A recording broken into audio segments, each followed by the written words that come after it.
I take most of what you say with a massive pinch of salt, but I appreciate Oh, I take it with but that's fine. kilos of salt And when that's it fine. comes to you. But I appreciate you coming on the program. Who survived to be honest with you, chemical Professor, attacks. I know that you think you can just bark out your instructions to me as if somehow I'm beholden to the Iranian regime over what books I should be reading, but I don't really feel that burning desire to read books just because Professor Marandi, the chief propagandist for the Iranian regime, tells me to. Hey guys, Joseph here with the latest updates, and in this clip, tensions explode as Piers Morgan faces off against Tehran University professor Mohammad Marandi in one of the most heated debates yet over the growing Iran conflict. What began as a discussion about Trump's military strikes quickly turned into a fierce confrontation over civilian casualties, media narratives, Israel's actions in the region, and the future of the war itself.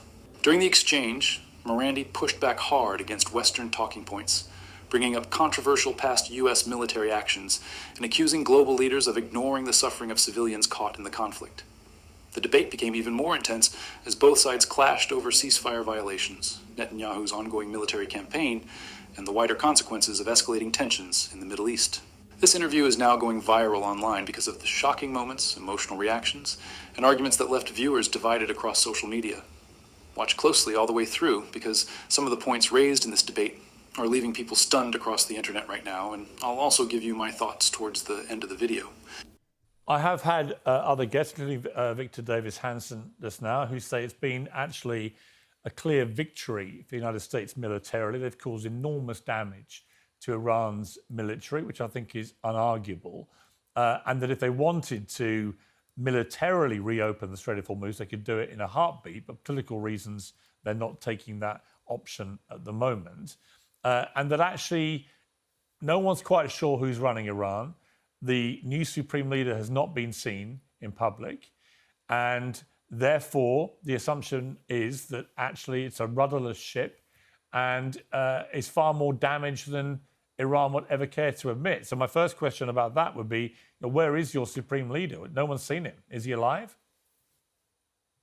Oh, he is alive and well. And Piers, I don't think anyone who knows anything about anything takes anything you say seriously. Because if Iran has been defeated, and if they could take the Strait easily, and if Iran has no leaders and things are falling apart, and the insulting language that you use about Iran, if that was all correct, then it's over. Then you don't have to have this conversation with me.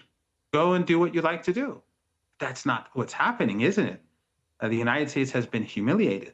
And the Zionist regime has been exposed for the genocidal regime that it is. Of course, last time I asked you 3 times, what do you think about an ethno-supremacist regime? And you refused to answer. But the fact is that the United States is doing all of this and destroying the global economy for an ethno-supremacist regime to preserve that. But if they're really worried about the U.S. economy and the world economy, then why don't they just open the Strait and take out the oil and take the country, and we'll all be refugees like the Palestinians, where you kicked them out of their homes in 1948.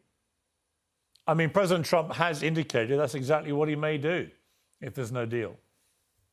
Well, that's because the West is led by monsters, and you are friends with those monsters, ethno-supremacists and well, I won't, to be honest with you, look, you know what? You do this, like we have a perfectly civilized conversation, and then you can't resist. No, hang on. You said S-H-I-T. You can't resist. S-H-I-T. And you can't. What you can't resist doing is putting your fake halo on your head and pretending that you yourself do not help prop up a monstrous regime.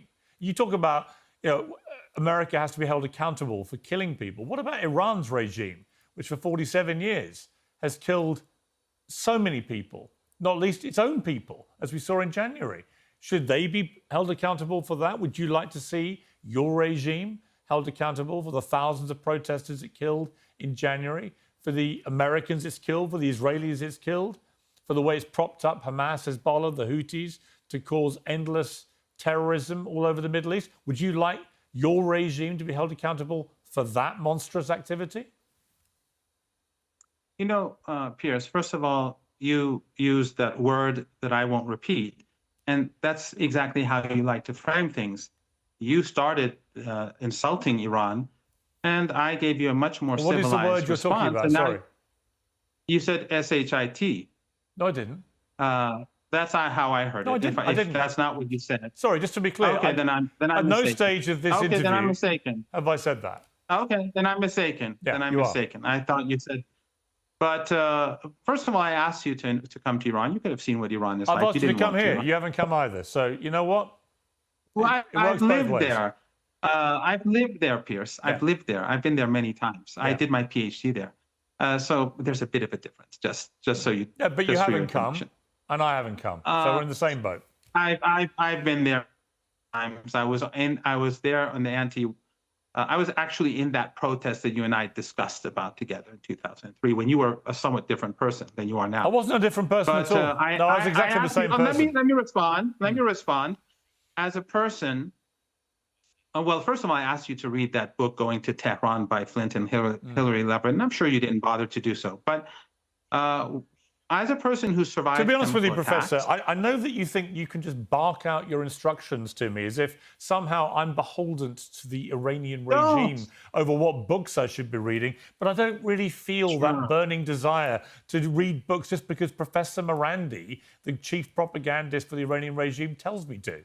Call me naive. Sure, do what you like. Do what you like. But as a person who survived 2 chemical attacks that your regime helped give to Saddam Hussein, I don't think you or your government or the I led regime the campaign against the Iraq war that my government waged in 2003, as you know.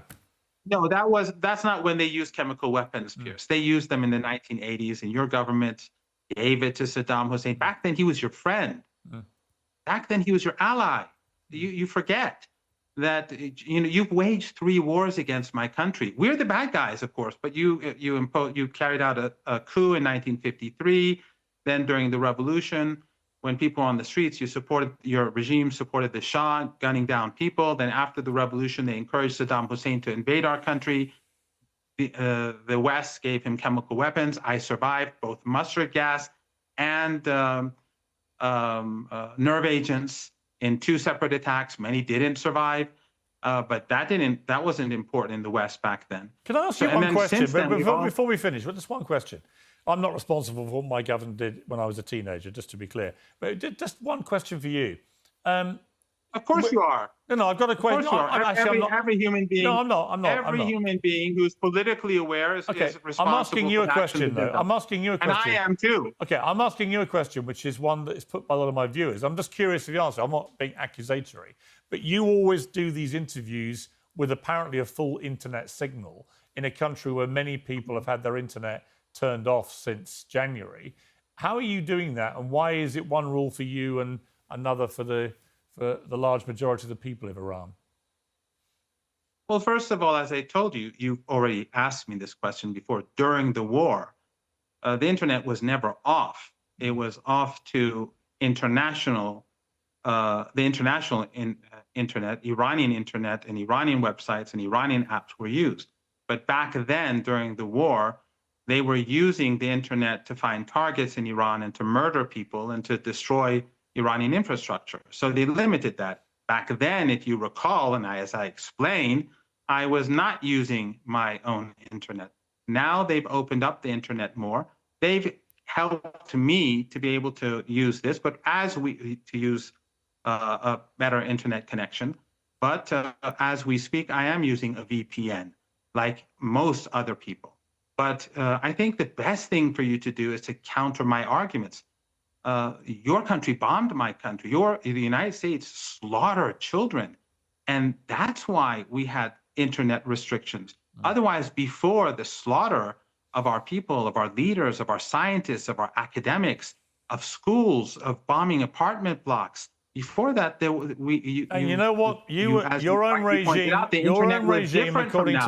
own regime, according to many reports, slaughtered up to 30,000 of its own people, including children, in January.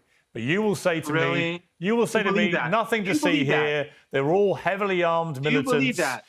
I believe that over you. Yeah. You believe that? You believe it. So you believe it? I do. Yeah. I think many thousands of people then that were just shows slaughtered that by your regime. Yeah, I do.